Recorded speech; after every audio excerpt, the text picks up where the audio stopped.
Ladies and gentlemen, welcome to Pass Forward, the history show where I, Manimugdha Sharma, interview historians, university professors, social scientists, politicians, and authors. In this first episode, I have with me renowned author, translator, and historian Rana Safvi. Rana Safvi Sahiba has authored 7 books so far, and plenty more are in the pipeline. Her journey started with Where Stone Speaks, a book chronicling some of the monuments of Delhi that became the first part of a trilogy.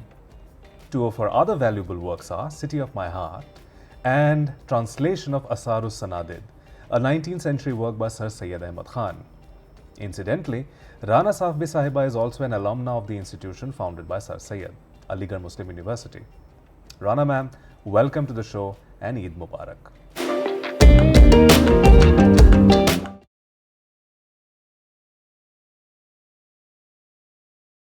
Welcome to the show, Rana ma'am. Thank you so much, Mani. Thank you for inviting me. It's such a pleasure to have you on my show and in this very first episode. So today is Eid, so Eid Mubarak to you as well. Thank you and Eid Mubarak to you and all the people who are listening. Eid Mubarak. Thank you so much. I'm sure our audiences are pretty much excited about this episode. So this Eid has been very different, and for the very first time in a long time, there has been complete silence in the mosques. There are no people in the markets. There's no fanfare. People are all locked up inside their homes. So how different for you personally was Ramzan, and how differently are you going to observe Eid? This Ramzan was a very, very spiritual experience because we internalized everything. We were not going out, there were no iftar parties, there were no people coming or going.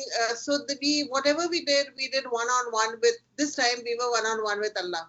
We were spend our maximum time praying and observing the fast and all the various things that go with the fast. And apart from that, because there was a pandemic and so much of a humanitarian crisis around us, we did a lot of relief work. Everybody, I'm not talking of myself personally, I'm talking of everybody. I'm talking of Muslims as a community. This year in Ramzan, they have come forward and they have done so much of work that it gladdens the heart. And so Eid, though this year there is nothing, means festivity. But there is going to be no festivity because there is a lot of distress around us, humanitarian distress. But the thing that gladdens my heart as I go into this Eid is the kind of response to a humanitarian crisis that came from the community, especially from the youngsters who have done such brilliant work in helping people. So that really is the one takeaway for me from this Ramzan, the spirituality and the feeling of being able to internalize how Ramzan should actually be, going back to the basics. That is something that was my personal journey. And the Eid also will be a very quiet affair.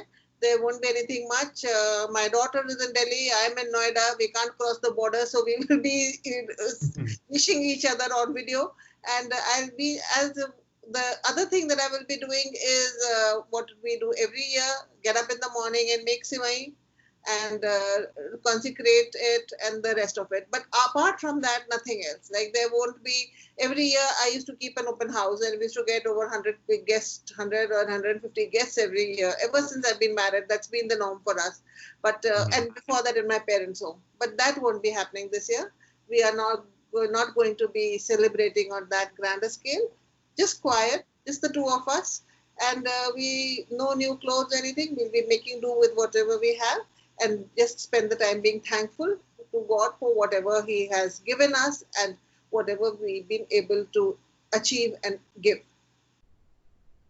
That's really nice to hear. And I think it's also a very important point that, we have seen so many news reports where, all these migrant laborers who have been walking long distances to their homes, they have been, fed and, given all kinds of supplies and help by Muslims. There have been entire villages that have come forward and, help people in areas like Kanpur and elsewhere. So that way it's really heartwarming. So this time, of course, it was quite a sight to see when the first pictures came to us where the Kaaba was barricaded. Yeah. And I have not seen any image of the Kaaba being barricaded, where public access was completely cut off. So this was, quite an experience for me personally to see those kind of images. And even mosques in Gulf countries, they changed their azan, asking people to stay inside and not come for prayers. So I think that was something that I have at least not seen in my lifetime so far. So do you think it was possible to do something like that? Because there was already a precedent in the past. Because, there is a hadith, I think, which talks about Rasulullah, advising people in plague affected areas to stay put and not come out, so that, there's no risk of the infection spreading. So do you think there's a precedent in that? And because Islam is all about saving lives, so that's what my understanding has been. See, Islam is a very practical religion. It gives you day to day, it gives you instructions on how to live your daily life. So, as you said, that this hadith is already there, that if there is a pandemic, you stay put wherever you are and do not go to another city. And it's a kind of a quarantine that's described in the hadith. Now, going back to your other question, the first part of your question, that Khana Kaaba is closed. I lived in Saudi Arabia with my husband for 6 years, and every year I used to go for an Umrah in Ramadan. So, mashallah, I was blessed that we were living there, so we could go. And I've done Hajj also. But the thrill of that Ramzan Umrah, I cannot describe it, how it was. So I really, really feel that loss for this year, the people who could not go, because when the Adhan would start, Maghrib Adhan would be given, and it was time to break the fast, we would all do it together. And I have seen more people come in Ramzan Umrah than I saw even in Hajj. And every day there would be so many pouring in, and because especially the locals, during the Hajj, it's more people who come from outside. But the local Arabs are there during the Ramadan Umrah. And it's just one of the most beautiful experiences that I have had. Of course, Hajj is a different experience altogether. But when you go for Hajj, you go prepared for that. And that it's going to be a larger than life experience, and you're going to be, overwhelmed by it. But the first time I went to the Ramadan Umrah, I had not expected this kind of feeling, this kind of unity and brotherhood. That is what I think has been missed by everybody. And the past few years that I've come to India and I've been going to Jama Masjid, again that same feeling of unity and brotherhood, where वो जो कहते हैं ना कि एक ही सफ में खड़े हो गए, महमूद आया, ना कोई बंदा रहा, ना कोई बंदा Nawaz. So that feeling of togetherness, of doing something at the same time, all together. So that एक बहुत ही एक खूबसूरत एहसास होता है of unity. That is what I've missed, and I'm sure everybody would have missed it this year. Otherwise, of course, instructions are already there. कोई pandemic है, जाने तो जहान है. You have to stay at home. You have to ensure that not a single life is affected because of you, and you don't affect anybody. And as you said, there's a ayat in the Quran that if you taking a life of an innocent is like killing humanity. So. Paraphrasing it, but this is what it basically means. That has to be observed. This quarantine and whatever other lockdown, whatever rules are imposed on us, we have to follow them. Right. So, staying on with religion, and I think, this I have to ask you, though it may be a very cliched question, but it still needs to be asked for the sake of others like you who refuse to be confined to narrow definitions of faith. So you are, somebody, who is very tolerant and a very pluralist person. And because of that, you get quite very often attacked on social media. So is it possible, therefore, for a devout Muslim, and still be accepting of other faiths and other religious traditions? And I should also ask you a follow-up question here that I guess, people who believe in rationality would be interested to know. Is it possible to be a follower of an organized religion and still being rational at the end of it? So I'll answer the first part of your question. I'm a big believer and a follower of Hazrat Ali, and of course the Prophet and his hadith. Hazrat Ali wrote a letter to Malik Ashtar, when he was the caliph, he was the fourth caliph of Islam. When he was the caliph, he appointed Malik Ashtar as the governor of Egypt. And he wrote a letter to him, which actually has been, even remarked upon in the United Nations as a model of governance. And in that, apart from everything else that he said, everyone is either your brother in humanity or in faith. So that is my belief, that we are either brothers and sisters in our faith, or we are brothers and sisters in humanity. So where is the question of not being tolerant of everybody? And for me, what I have been taught and what I have, for me, my religion is that Allah is Rabbul Alameen. He's the Lord of the universe. And again, taking from other religions, jahan pe, where you have the universal God, it's just a question of कि आप किस तरह से बुला रहे हैं उसको. And that is what Sashiko has also written in his, when he did the commentary of the Upanishad. So I very firmly believe in that, कि रब एक है, उसको बुलाने के तरीके अलग हैं, और वहां तक पहुंचने के तरीके अलग हैं, and that everybody has to find their own way of how to reach him. So, and coming back to your question on faith and rationality. So if you say that, like faith is not rational, so what does that mean? That anything that cannot be explained by reason is irrational, So that is, faith is a way of living. What does a religion teach you? A religion teaches you to be a good person, to live within certain norms and within certain boundaries. Isn't that reason? And if I follow it, maybe I follow it that I am a good person, or I'm trying to be a good person. I won't say I'm a good person. I'm trying to be a good person as taught to be by my religion. Supposing an atheist is also doing the same thing, so what he's doing is his faith. So,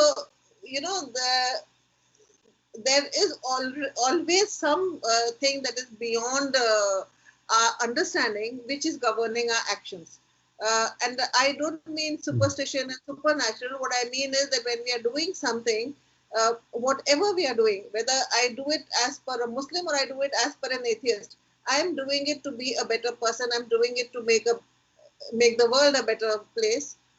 And it doesn't really matter, I think, whether I do it as a Muslim or an atheist. Reason does not come in the way of faith. Faith does not come in the way of reason. Let's put it that way. That is, I think, what you think.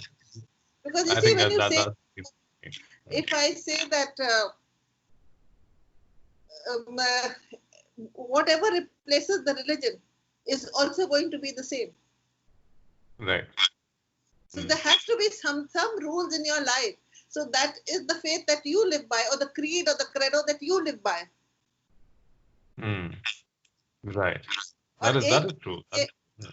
मैंने बचपन में सुना था, अब I don't know, क्योंकि आजकल तो बहुत सारी जैसे फेक न्यूज होती है, ऐसे फेक हदीस और फेक sayings भी है. We've been seeing on social media, Rumi and Hafiz have all been misquoted and mistranslated. But as a child, I remember hearing, I think my mother telling us, कि somebody asked Hazrat Ali कि आप अनदेखे खुदा को क्यों मानते हैं? And he said कि मतलब अगर मैं मानता हूँ, if I believe in God without seeing him, I'm not harming anybody. And where's the harm in believing in him? So that's what I feel, that if I'm not sure, I'm forgetting the saying exactly what it was, but it was something that explained it very beautifully. This is years ago when I heard it as a child. Okay, if you believe in something and you're not harming and hurting somebody, you are believing in divine. You are believing in a divine being. As long as you don't hurt another person, I don't see why it should come in the way of anything else. And I'm a pretty rational. And the other thing that I should say is that I do not follow anything. If there is something that is put to me or said to me that, religion says this or religion dictates that, I go and try and analyze that. That is where the reasoning and the rational comes in. That I do not believe anything irrationally just because I've been told that, your religion tells you to do this. I would never believe it. I would go and try and find out what is the truth if my reasoning does not accept what is being told to me. True, and I think I wish there were more people who thought like you. If there were more people like you, then I think there would be sufficiently less trouble in this world because most of the time people are either fighting in the name of religion or their perception of religion. So I think that is something that religion has always been used for to usurp power, and that is not the fault of the religion. If the followers of a religion and the religion, there is a huge difference. As I always keep saying, there's a difference between Islam and Muslims. There's a difference between Hinduism or the people who are saying that they are practicing Hinduism. So if I bring what is the word for it? Badnami, I'm forgetting. Infamy. I keep forgetting words. Infamy. Infamy. If I'm bringing that religion, that is not the fault of the religion. So I cannot blame a person who is following I cannot blame my acts onto the person, onto a religion, because I am doing something bad. That's my intrinsic nature. And also, sometimes you are manipulated by people, cynical people who try to exploit religion to create these divisions. As you said, I get trolled. I get trolled exactly for being tolerant. I don't get trolled for being an extremist or being somebody who is a bigot. I get trolled for being a tolerant person who believes in humanity, who believes in that Vojana Vasudev Kutumbakam. Because you see now, when you have a black and white vision of religion, the people who are in between, who are standing in the way and trying to say कि नहीं ये गलत है और हम सब एक इंसानियत से बंधे हुए हैं, they then become the enemy of those who are trying to exploit those divisions. So that is right. And I get trolled every time I write something which is very pluralistic. I get trolled. I know, I have noticed that, which is why I find it very hard to accept that somebody can be trolled for expressing love and talking about love and amity, peace. So I suppose the times have really changed and not for the better. That's what the game is. Right, absolutely. Yes, absolutely. These are attempts to polarize the society and take people away from one another, so that all these narrow interests can play out. Because if there are tolerant, rational-minded people around, they would always defeat that very purpose. So it's very important to discredit them, dehumanize them, delegitimize them, and then spread the agenda of hate. Because when there's a void, it's easier to spread things, whatever that thing may be. So I firmly believe in that. And as you said, it's Rabbul Alameen, the God of the entire universe, so of all people. It does not say the Rabbul Muslimin only. It's Rabbul Alameen. It's for everyone. Absolutely. So thank you very much for putting it that way. And so I just was also intrigued because I remember we had this conversation some time back, and you told me that you were pretty big on the school theater scene, in your school days, and you would play these male characters. So I've seen at least one. So if you could tell us something about that, of that experience, that side of you, which is not very well known to the rest of us. When I was in school in Lucknow, because I had short hair, and I was very tomboyish. So I would be, and I was more than the average height, so I would always be chosen to play the male character in the plays. And I remember those, I have a lot of photographs, wearing a bush shirt and pants and, playing those very Lucknow Ladka type, chokra type of role.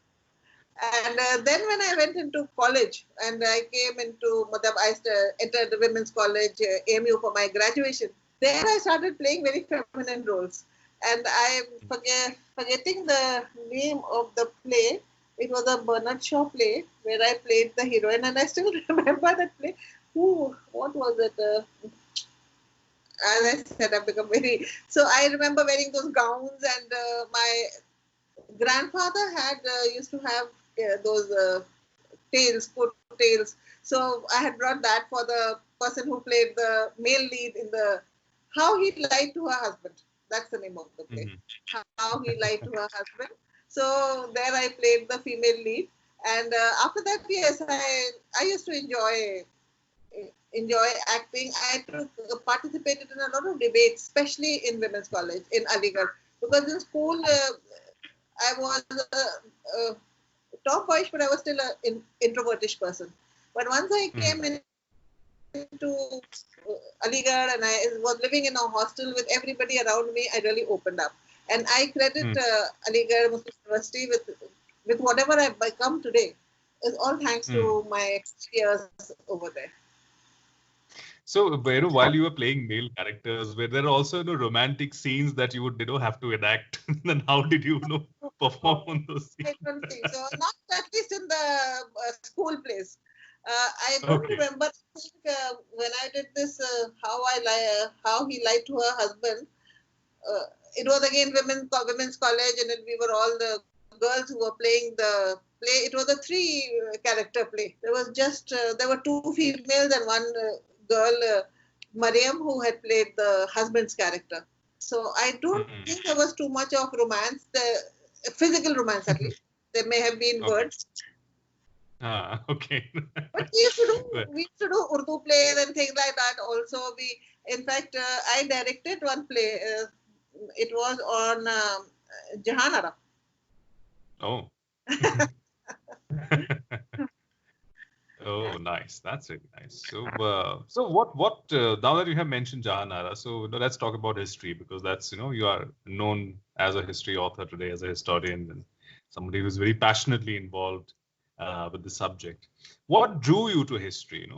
Some childhood experience or something else? I remember you telling me informally about an incident during the emergency. So was that the trigger, or were you always interested in history? The history I was always interested in ever since school.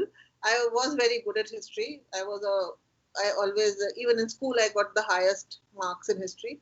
But when I came into BA, it was a tradition in my family that everybody from my grandfather downwards had been doing their BA and MA in English literature.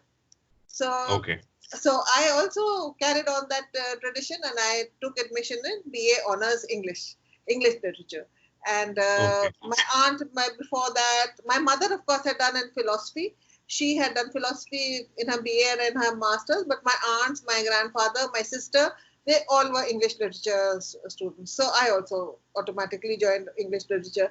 And in those days, my father was in the IPS. So it was expected that I would also sit for the UPSC as a reasonably bright child.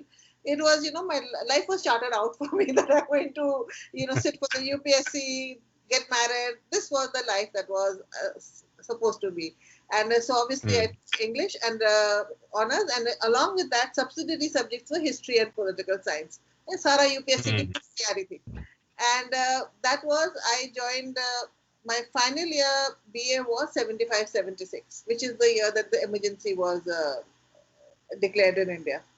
When I was in my final year graduation, 75-76, that is the year emergency was declared in India. And that is the year I was also elected as the president of the Women's College Students' Union. So during the emergency, when everywhere else students' unions were being banned, I was the president of a Women's College Students' Union. So I came, I came from a very sheltered and a very apolitical background. So for me, it was more about doing things and, more of action, not politics as such that I was interested in. And anyway, so we did a lot of activities and, the plays and debates and functions, etc., stuff like that. Literary and activities is what I conducted in that 1 year during my tenure as the president. And as my BA was finishing, one day I used to live in the Women's College hostel. And behind our hostel, there was this road called Maris Road. It's very famous in Ali because Abdullah Hall ke piche hai, and that's where all the boys would gather to, because the Women's College hostel is on that. Right? So we used to go out sometimes to have, snacks and chaat and all that. And inside the hostel, we had, I think, a canteen, but it was very basic. So I went out with some friends to have, I think, Garmi thi, Ganne ka ras, and this was just my college was about to end. And we went to have Ganne ka ras, and there I saw a man standing on a slightly higher platform. I don't know kis cheez ka bana tha wo. And there were people gathered around him, and he was speaking. And out of sheer curiosity, I've always been very, very curious. Out of sheer curiosity, my friend and I, we went and stood there. And then I heard a very passionate lecture against the emergency and why the emergency should be revoked. So I was very impressed. And for me, of course, we knew that there's an emergency going on, etc., etc. But as I said, we were not very political or very politically active inside the hostel, at least. So when I heard all this, when I asked, I said, who is he? And somebody said, he's Irfan Habib. He's the head of the Department of History in the university. So I said, if I ever come back for MA, I'm going to do history. And that's how I came back to do MA in history. From Okay. Wow. I was just so impressed by his knowledge and his passion that I knew that this is the professor under whom I want to study. Wow, that is quite an experience, I think, and in an indirect sort of way, even I was inspired by Irfan Saab, and you know this story because I told him on his face that I was your Ekalavya because I know when I was in my higher secondary, that's when I read. I didn't know what to study after that, so I always thought that maybe I'll study political science because I was interested in that. I used to score very good marks in that, and then Atlas of the Mughal Empire, unfolded in front of me. And then that very moment, I decided that it's going to be history that I'm going to do my honors in. And that way I became, an Eklavya to a Dronacharya, was Irfan Saab. But thankfully, I did not have to sacrifice my thumb for that. So I feel very fortunate. It was being written when I was doing my master's. I remember Right. Irfan Saab and Faiz writing this book when I was doing my master's. Wow. So that is another connection that I have with you then, then through you to Irfan Saab. So, then of course you finished your master's and as you narrated how you went about studying history and after that, you got married and then you started teaching. So that's another aspect of you that is not very well known. So if you could just tell us about something about that. How did you become a teacher? I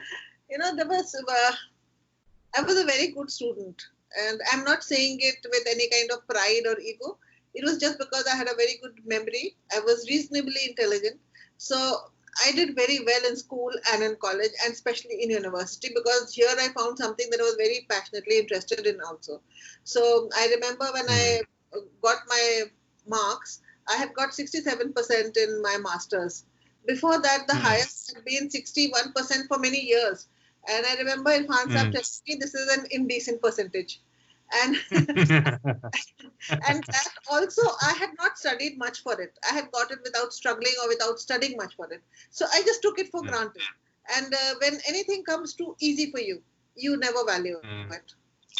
And so I never valued my marks. I never valued the fact that I had been given some kind of intelligence or something like that. So for me, my only ambition in life in those days, of course, I wanted to do research, but that didn't work out. I wanted to join research, and I had talked to Irfan Saab also about it, but that didn't work out. I couldn't come back and do my research. And for me, my goal had always been, to easy living, get married, have a family. That had somehow been something which I wanted. And so that is what I opted for. In between, I even flirted with giving the UPSC. I passed the prelims. I studied for the mains, and then I got engaged, and I decided, okay, I want my house, and that is all I want. So after I got married, and I went to Jamshedpur, and I started getting bored, and I said, what should I do now? So Jamshedpur, first I thought, okay, I will do UPSC. Now I'll have a second attempt at UPSC. But Jamshedpur in those days did not have a full-fledged division. It was a subdivision. So I thought my husband is in Tata, and this has been my dream always to have a married life and a happy, a family life. So if I do qualify for UPSC, and I never had any doubts that I wouldn't. So I said, if I qualify for UPSC, so we'll have to be posted separately, and what's the fun of that? So I again dropped the idea of UPSC. And I said, okay, the best thing is to teach in a school. Started teaching in a school. So, and I enjoyed. I really enjoyed enjoyed teaching. I used to teach in DBMS English school in Jamshedpur, and those years of teaching I really, really loved. There's something in me, I think, that I like the connection with young people.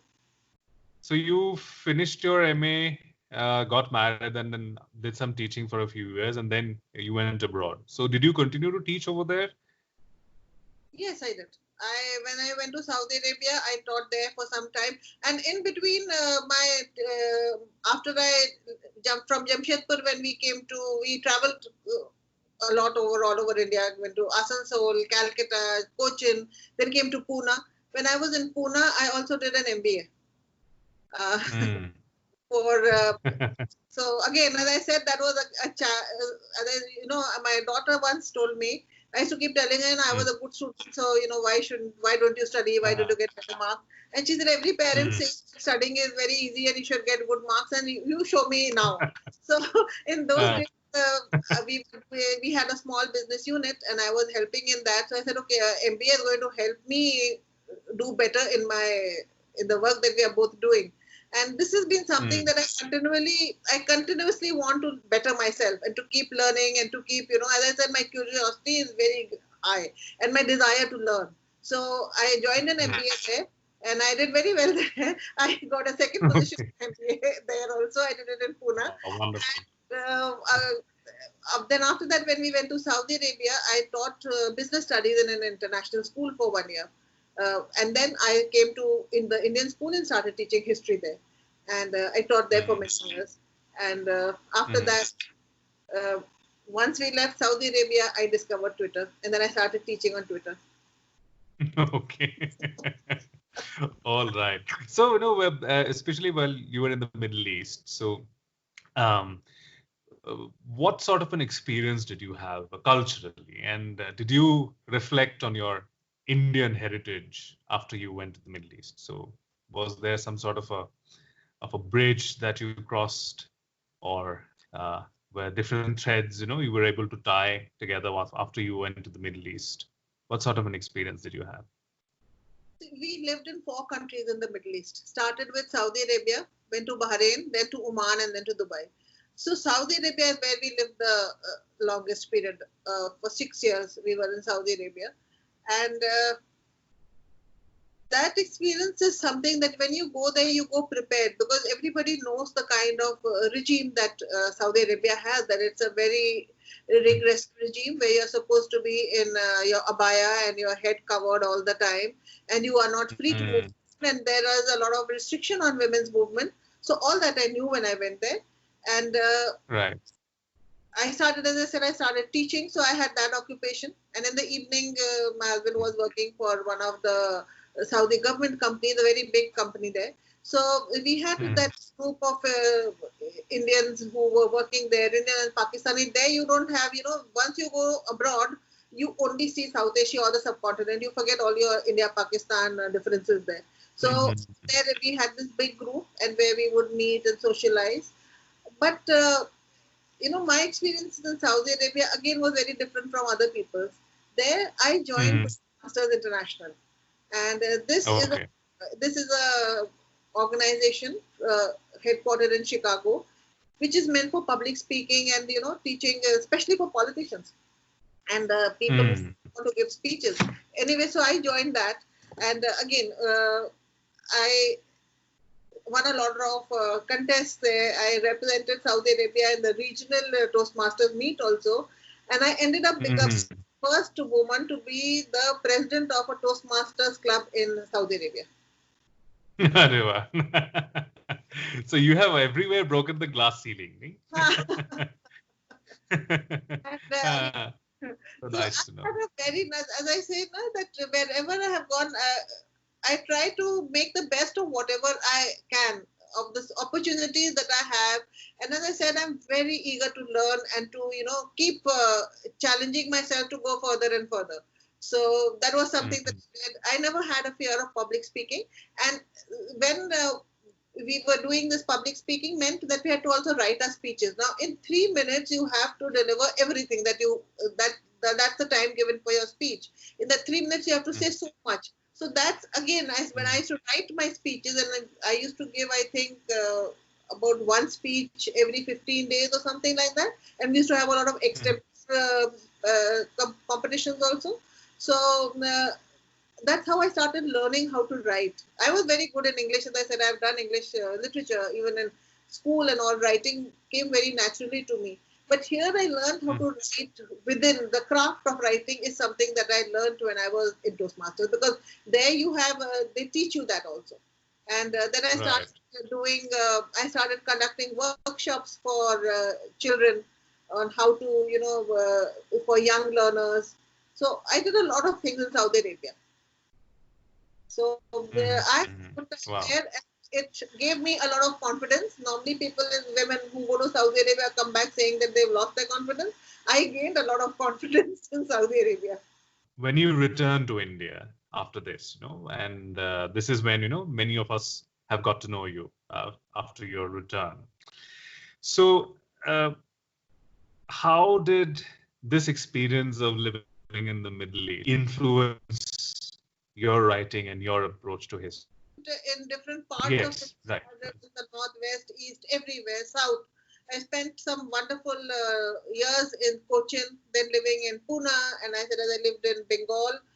Again, a very wonderful experience.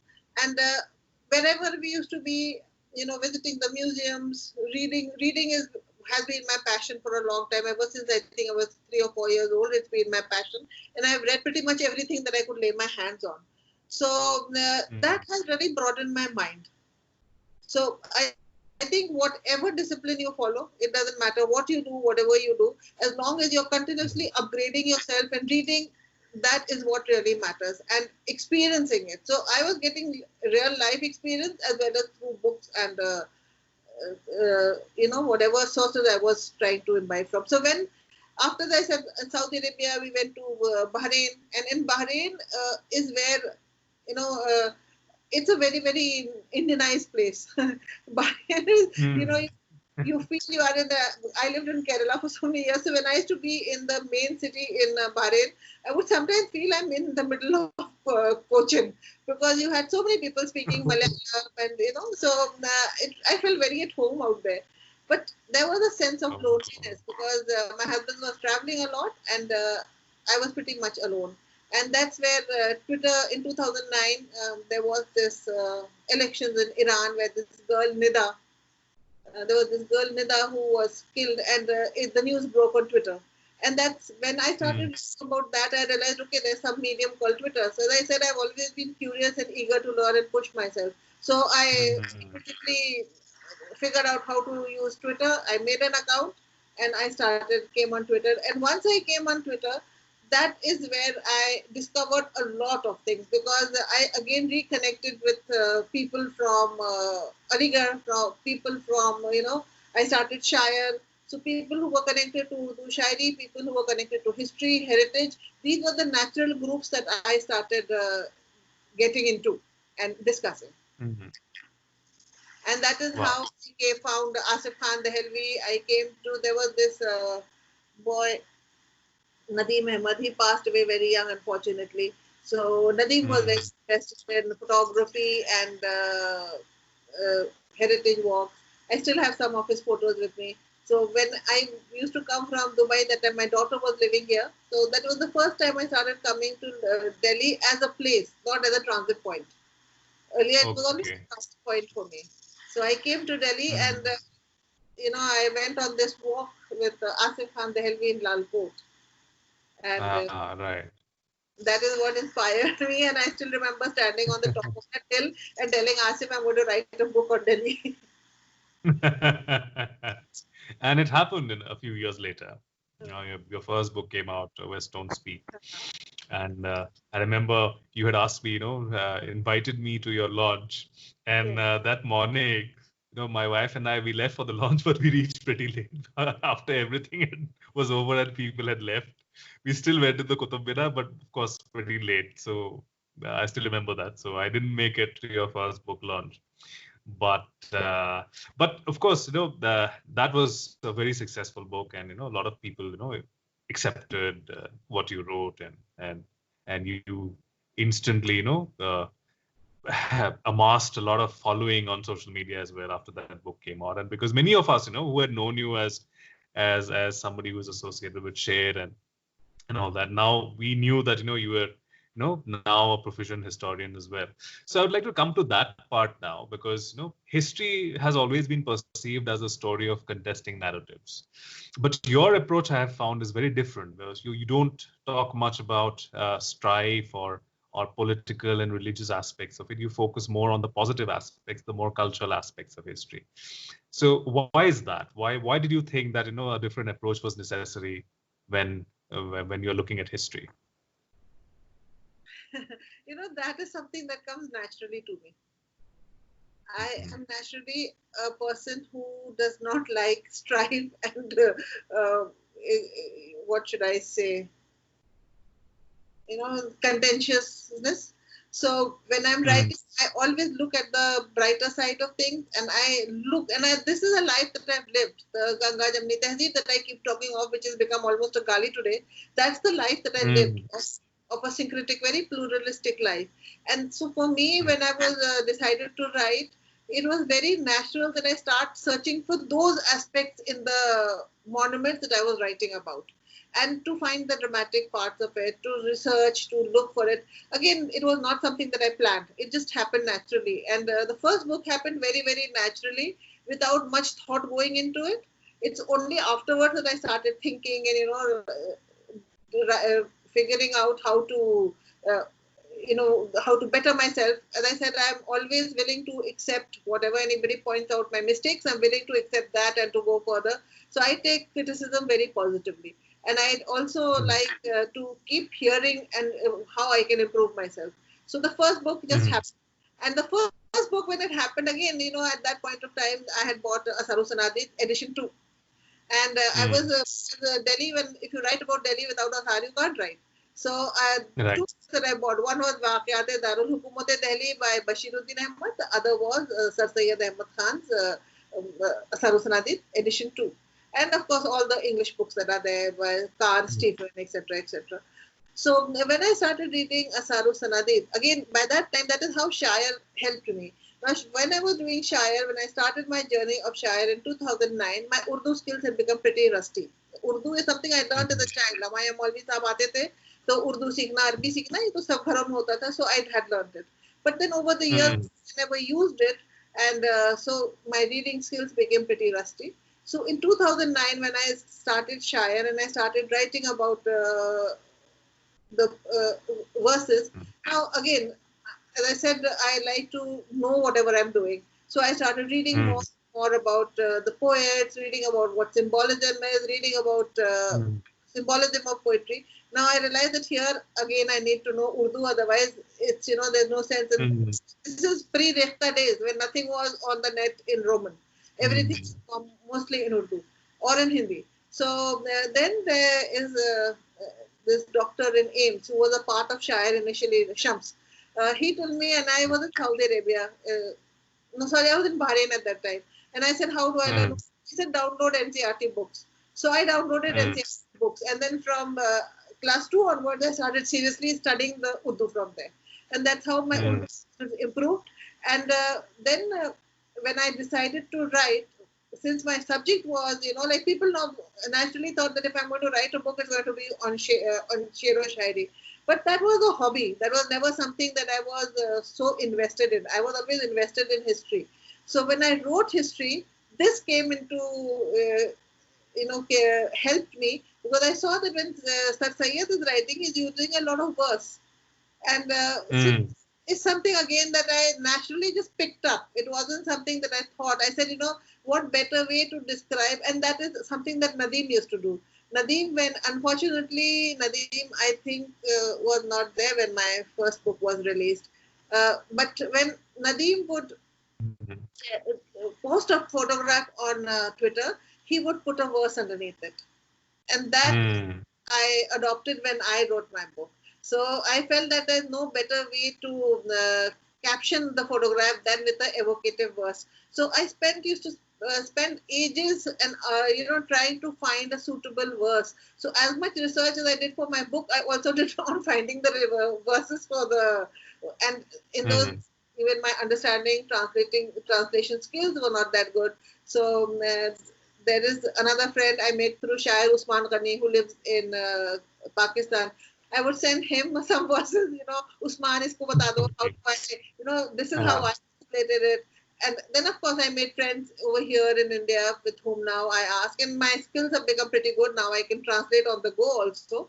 So, but in those, as I said, I've traveled a long journey, and I've just kept on learning throughout that journey and accepting whatever anybody has told me, accepting the advice, and carried on. So I just adopted this style, and it came very naturally to me that I mix verse and prose, and that's how West Don't Speak came. And when it came, it was, and also I knew that I had to find, as I said, I've done MBA also, so I knew that I had to find niche.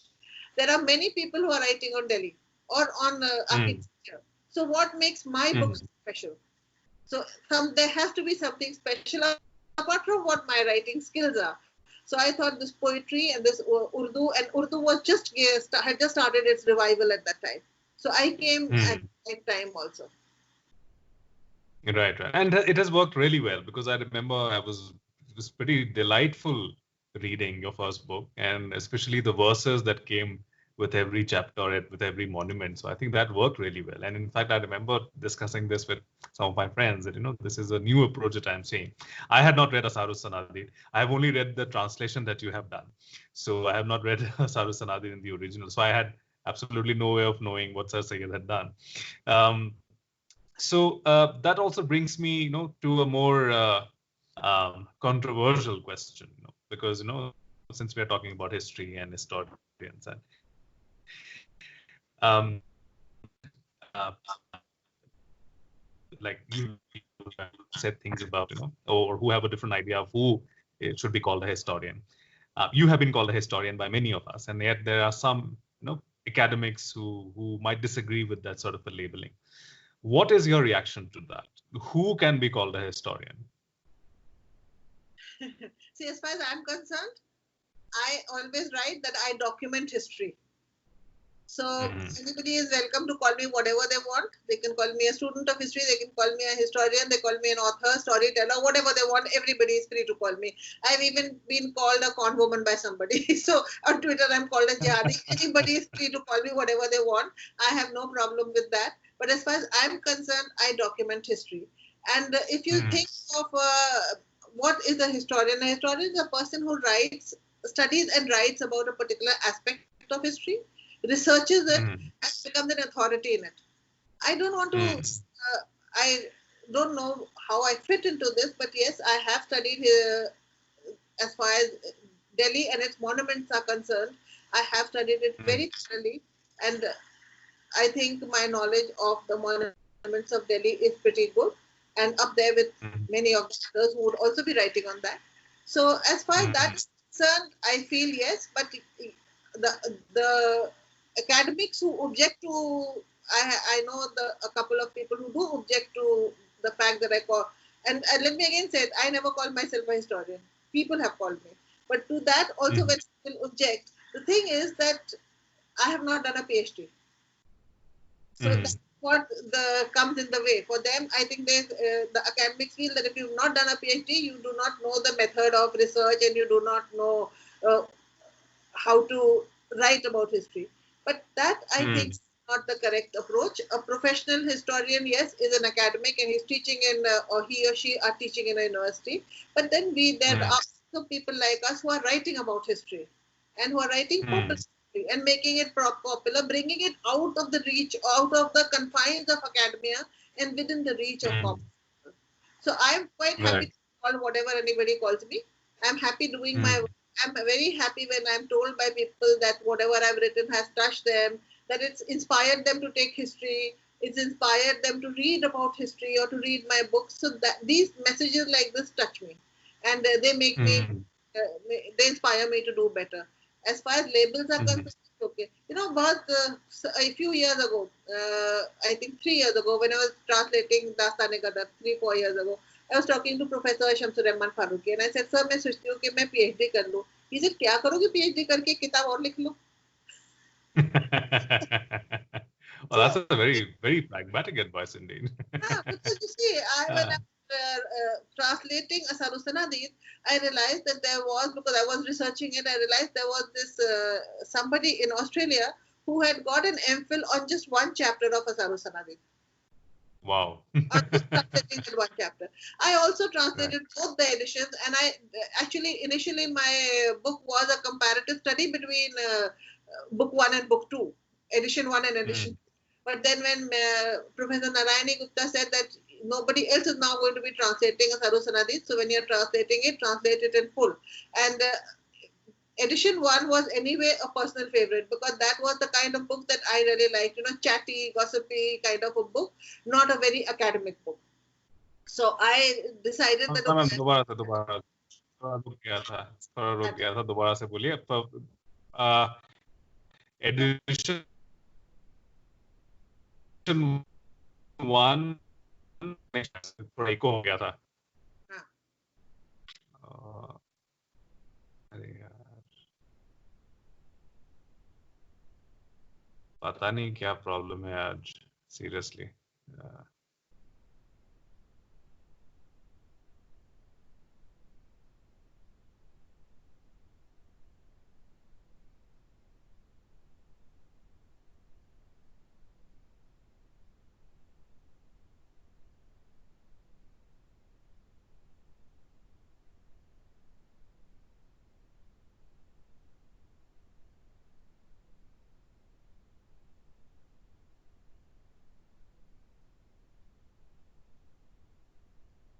हाँ Rana ma'am दोबारा से addition 1 से शुरू करिए दोबारा So when I heard about, when I bought Asarusanadid for my own work, I only knew that there is one Asarusanadid, and that I went and bought that.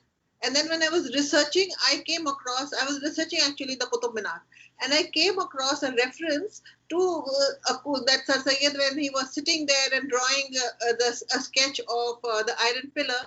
There's this group of girls who come, and then one of the girls asks him कि हम हराम के हैं कि हलाल के हैं, and he says कि तुम बहुत छोटी हो, तुम्हारी शादी नहीं हुई है, so you don't qualify in any of those things.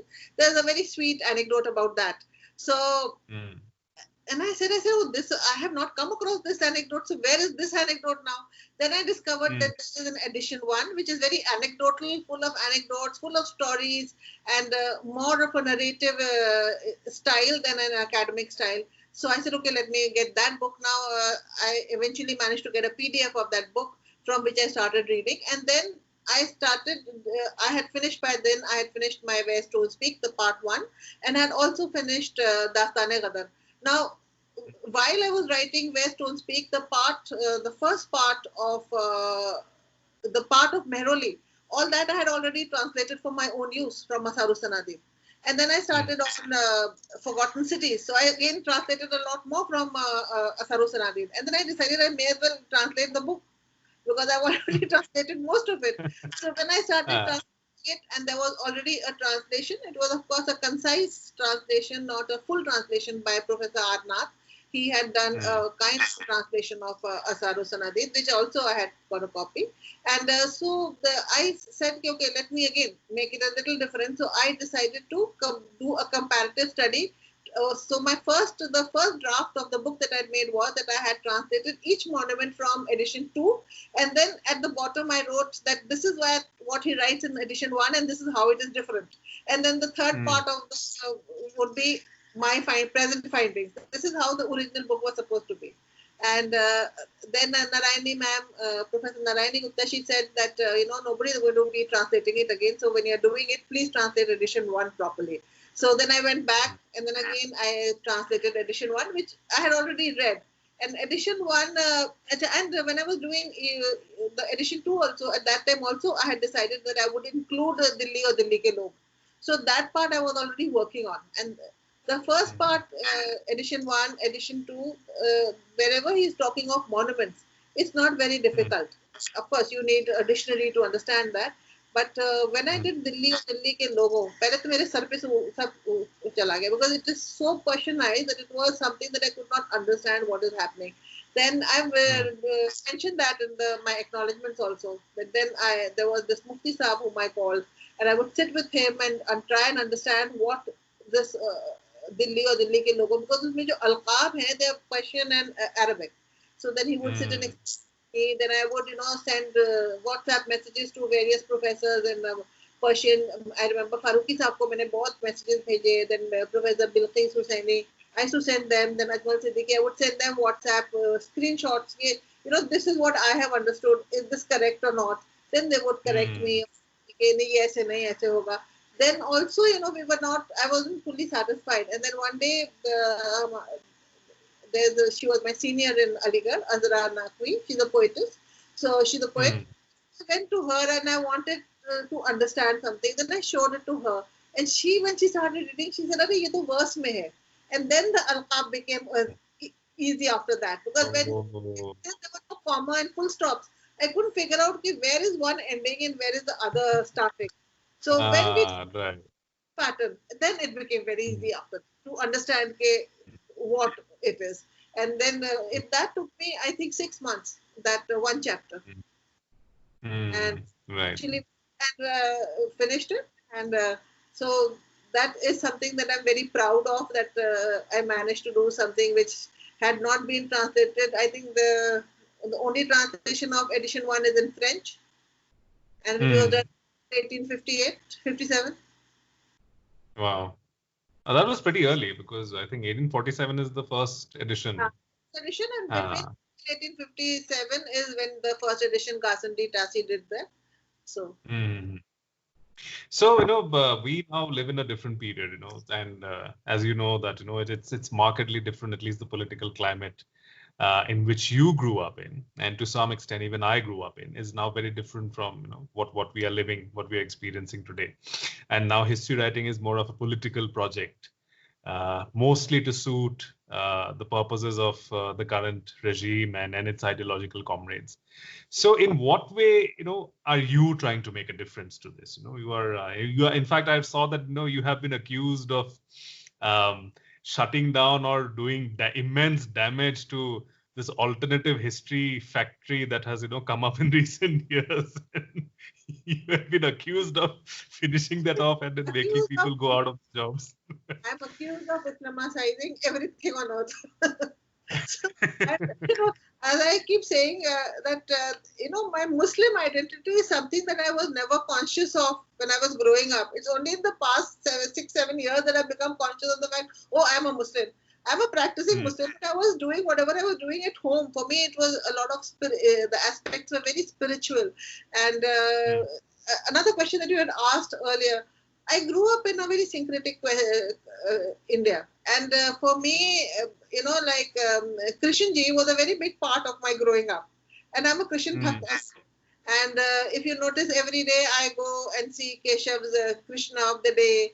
अब मेरे पास अब मुझे इतना वक्त नहीं मिलता है because there's so many other things to do, but otherwise earlier I would find a mystical verse to suit that particular picture that he was painting that day, and I would try and match Sufi poetry to his, because for me Lord Krishna is love, and I get a lot of solace from him. So there was a book written on the Muslim devotees of Krishna, and I was asked to blurb it. So I was very happy to do that. So for me, these are all parts of my life. So it does not, what I'm accused by the right-wing Muslims is that since I go to a temple, now I go there for my work. And I also, as I said, I have been brought up to believe that every, either you're my brother or sister in faith or in humanity. So I respect all religions, and I remember that I'm very fond of घंटी जो बजाते हैं उसमें, तो मेरे लिए भाई रब्बुल आलमीन है तो हर जगह है. I can stand anywhere, close my eyes, and I can feel God, and I can pray to Him anywhere. So that is what I think. I posted a picture once of मैं घंटी बजा रही थी किसी मंदिर की, and उसके बाद तो फिर I don't know what all names I was called. So that is just again another part of it. So I said I must be doing something right. If the right-wing Hindus and the right-wing Muslims are both after me, I have to be doing something right. And ये तो इसलिए पीछे रहते हैं क्योंकि अगर मैं कह दूं कि लाल किले में वो बनाई जा रही थी, राखी बांधी जा रही थी, So people go out of their way to prove कि नहीं हो सकता, ये तो हो ही नहीं सकता कि वो राखी बांधेंगे. So, for both sides, the otherization is so important that the minute you try to bind people and create a harmony, it disrupts their harmony. It disrupts their political project. So this is why, and as I said, for me, it's something that I grew up with. For me, it is, जिसको कहते हैं ना कि I'd rather be a needle that dance than a scissor that cuts. ये बाबा फरीद का बहुत मशहूर हुआ है. And this is the cult that I live by. That I'd rather be the needle that dance than the scissors that cut. So that is where I see myself as. So I automatically pick up projects like that. And City of My Heart was that project. Again, I read it for when I was doing my writing on my Delhi trilogy, is when I picked up this book. And when I picked up this book and I realized that this is so beautiful that it has to be translated and brought to the general public. Because the first book, Bad Mein Aakhir, is written in 1885. It again talks, it's a book by stocks of Diwali, Dasera, Holi, Rakhi, Raksha Bandhan inside the Qila. And it is written by somebody who lived in the Qila. So it's a first-hand account. And in those days, 1885 में जो आदमी किताब लिख रहा है, if he's talking of Hindu-Muslim harmony, obviously is not going to be lying or trying to create an alternative history, because by that time the British are already ruling India. So whatever he has to be narrating the facts. He may be exaggerating a bit, but he has to be narrating the facts as they are. So I translated that and 3 other books in that City of My Heart, which bring forth that very, very syncretic India that I believe in, and which later is lost. And in one of the books, Dilli Ka Aakhri Deedar, I think, there is this lady, Agai Begum, who does say कि पता नहीं अब क्या हो गया, आप हर बात पे लड़ते रहते हैं. Because it's changed suddenly.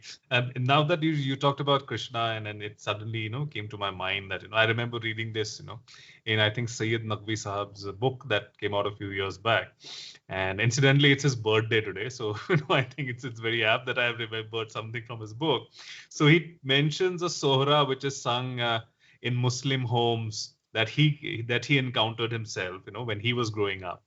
Where these Muslim ladies would come, and if it's an expecting woman, so they would sing ki Allah Miya Hamre Bhaiya ke Diyo Ek Tho Nandalal. So that is something which people it's very to imagine. It's difficult to imagine now that now that you see so much hatred and mutual distrust that you see, it's very difficult to imagine that not too long ago there was this different India where people lived with these traditions, and there was so much intermingling that was happening. So Maulana Hazrat Mohani was a Christian bhakt.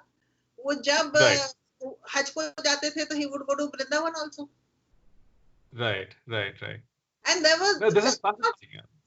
मतलब it was both sided. It isn't कि एक तरफ से ऐसा था. आप लखनऊ चले जाएंगे तो लखनऊ में आपको कितने मिल जाएंगे इमाम बाड़े built by non-Muslims. अब बड़ा मंगल है तो वो बेगम आलिया का बनाया हुआ मंदिर है. Then you have this masjid which is built by Raja Taket Rai. So this kind of मिली-जुली तहजीब and एक दूसरे का आदर करना, एक दूसरे को, and जितना the more spiritual you become, you forget the dogmas and you forget everything else except the one divine.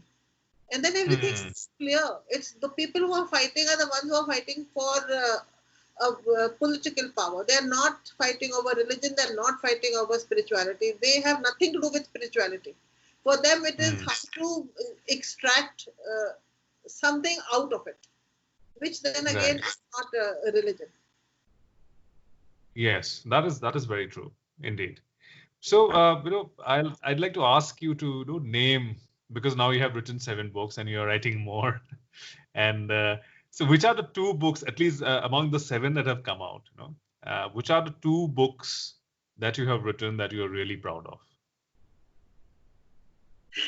One is Shahjahanabad, the City of My Heart.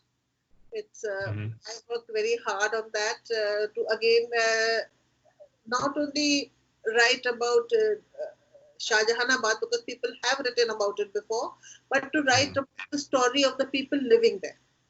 So I try to find the past and present in that. So that is something that I'm very proud of. And I'll pick three names.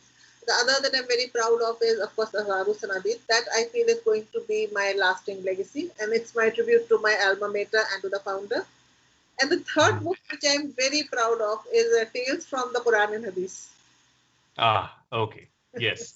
That because I loved researching with that, and I loved the fact that I could connect to people, and so many people have read it even today. And like the people associate with me with the Delhi trilogy, but on Instagram every day people send me pictures of a City of My Heart and Tales from Quran and Hadith. That these are the two books that they're reading. So actually, yes, and I remember it has its own charm. It's like saying कि आपको कौन सा बच्चा प्यारा है. So सारे बच्चे प्यारे होते हैं. So you refuse to be a partial mother. That's fascinating. So your latest book is, as you mentioned, is Shah Jahanabad, and this is, of course, I asked this with something very recent in mind. So Shah Jahan built this city on the banks of the Yamuna, and now, of course, we see that there are attempts to redesign the central vista, and amid so much opposition by concerned citizens, the government has decided to go ahead with this rather expensive project. Do you see that there is a medieval impulse in this? Because votaries of the government have been saying that the present buildings in Lutyens, Delhi, don't really reflect Indian cultural ethos, Indian civilizational ethos. Do you think there is a medieval impulse in this? And there's also a risk that if it is Lutyens, Delhi today, it could be Shah Jahanabad tomorrow, where there could be accusations that the buildings of Shah Jahanabad do not reflect Indian cultural ethos. Do you think there is a risk, and how would you like to comment on this? Delhi 7 बार बसी, 7 बार जुड़ी. Of course, that's a very romantic way of saying it. But city of Delhi was built and destroyed many times. Every ruler who wanted to leave his legacy and his imprint on the city. So medieval rulers. Today we are in a democratic, we live in a democracy. I think when Nehruji came, he accepted the colonial buildings as part of the legacy. Now, if we go to the Red Fort, which is being redesigned, the colonial buildings, the barracks that were built have been accepted as part of the heritage, UNESCO heritage. They have not been destroyed, so they do not match at all with the fort. But they have been accepted, been integrated into it, and museums are being made in that. So, if you see the Rashtrapati Bhavan, you see the other colonial buildings, there are a lot of aspects of older architecture into that. So architecture continually keeps getting evolved, and it keeps integrating and it keeps evolving. So now impulse to make another, to leave their stamp, whoever is ruling now, to leave that stamp in their name, that is a very, yes, you are right about that word. It is a medieval impulse to leave their stamp on the city. Because things are neither are they old, and I don't think that you can always build additional buildings, and these are very beautiful buildings. Right. It is one thing to be patriotic and entirely different to be nationalistic. And because nationalism also triggers jingoism, as we all know, and now especially we see that it is a jingoistic portrayal of the past that is increasingly coming forward, from certain sections. Do you think that way our history is at risk? That is the beauty of it. The more jingoism and the more this nationalism is increasing, the more history is being written. And again, I feel that for so many years, there was so much of work being done in academia on history, but it was all confined within academia itself. It was not coming out. And then it's only when popular history has started getting written, narrative history has started getting written. And now you see professors and academicians also writing academic narrative history. that people Right. have started to understand what really, what did the Mughals do, what did the Delhi Sultan do, what did the people in the Deccan do, like recently I read and I interviewed Srinivas Reddy, who's written this book on Raya, or, people like Snow Pillai, and of course, William Dalrymple is the person who started that trend. So you are there, Ika Mukherjee, Parvati Sharma, Ruby Lal, all these people are now writing narrative history and they're bringing it out, whatever I am writing, we are bringing it out into the open and everybody can read it, easily accessible, easily understandable. So the more that jingoism is there, the more WhatsApp history is going on, the more history is being written by people who are writing rational and very well researched history. So, I am, of course, we have to just keep on at it. Sometimes I feel despondent, but then I think it is my job to just keep documenting history. And the more I all of us, I'm just, when I say I mean all of us, that we should have to just keep putting it out there, that someday when things are better, it's recorded. It should not be, history is wiped out. It has to be recorded. Somebody may not read it today, but they'll read it tomorrow. Right. That's our duty as Indians, and to keep recording our history. So I have one final question for you after this. What would be your message to history lovers and people who think that they love India? What would be your message to them? People who say they love India. Yes.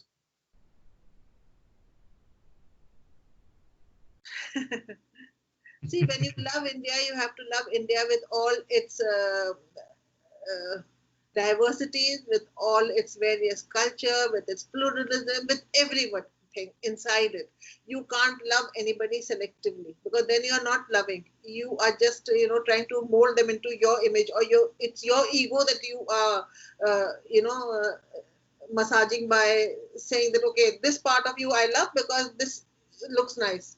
That's not how it is. When you love somebody, you love unconditionally, you love them completely and love everything about them.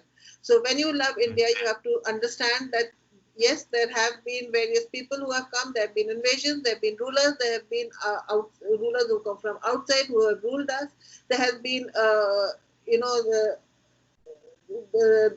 the Delhi Sultanate has been there, the Mughals have been there, the colonial period has been there. We have to just understand and accept everything. We cannot pick and choose. And this part of it, that our colonial inheritance, especially James Mill, that the Hindu period was the golden period, then the Muslim period was the barbaric period, and the British period came and rescued us.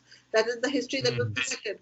And that, as Professor Harbans Mukhia gave such a beautiful lecture the other day, where he said you cannot see history from the eyes of religion. You have to see history from the causation of historic causation.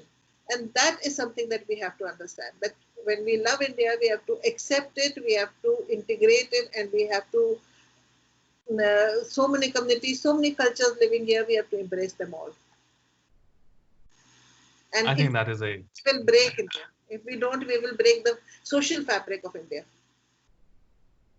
That is very well put. I'm sure our readers, our listeners had a wonderful time listening to you, and I'm sure they're going to reflect on many of the points that you have put forward.